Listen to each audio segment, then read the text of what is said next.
Anda kembali menyaksikan Patroli bersama saya Pratiwi Kusuma. Kita lanjutkan informasi di siang hari ini. Pemirsa, rangkaian aksi demo berujung kerusuhan terjadi di sejumlah daerah di tanah air. Hingga seorang pria diamankan polisi karena menjual daging kucing jadi berita mengemuka selama sepekan. Kami rangkum selengkapnya dalam kasus utama berikut ini.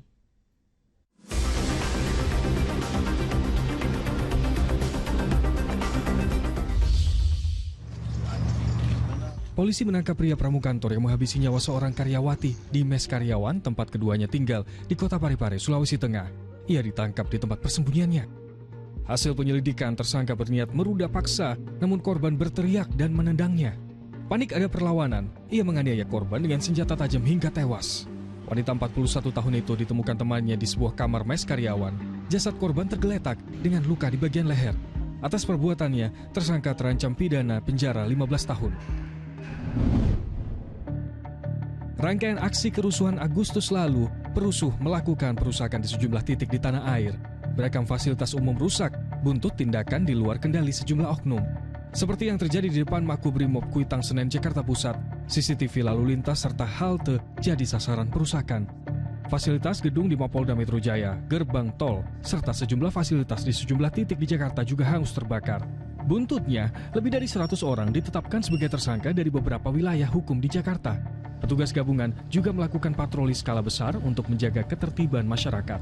Tak hanya di Jakarta, aksi anarkistis pembakaran menimpa kantor DPRD Kota Makassar dan DPRD Sulawesi Selatan.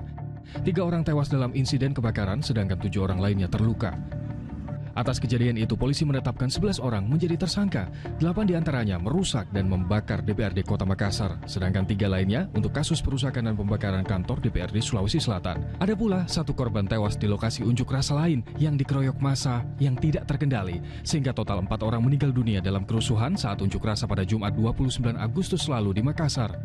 Di Surabaya, ruang kerja Wakil Gubernur Jawa Timur juga tak luput dari aksi anarkistis massa. Gedung Gerahadi hangus dibakar. Sebanyak 89 pelaku pembakaran diamankan petugas. Saat ini proses pengembangan masih berjalan. 2 pelajar SMP ditangkap polisi usai bertindak nekat menghilangkan nyawa pria pemilik salon kecantikan di Pesawaran, Lampung. Penyerangan sadis dipicu rasa dendam kedua remaja pada korban. Korban menjanjikan sejumlah uang sebagai imbalan asal keduanya bersedia penuhi hasrat. Ternyata besaran imbalan yang diterima tak sesuai kesepakatan.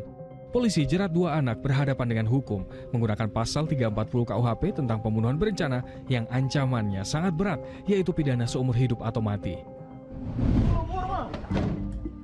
Seorang pria di Pagar Alam, Sumatera Selatan diamankan polisi karena menjual daging kucing.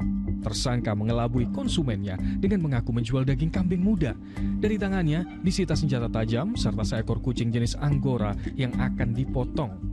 Hasil penyelidikan, pria itu sudah 4 bulan menjajakan daging kucing secara keliling. Untuk setiap kilogramnya dihargai Rp120.000.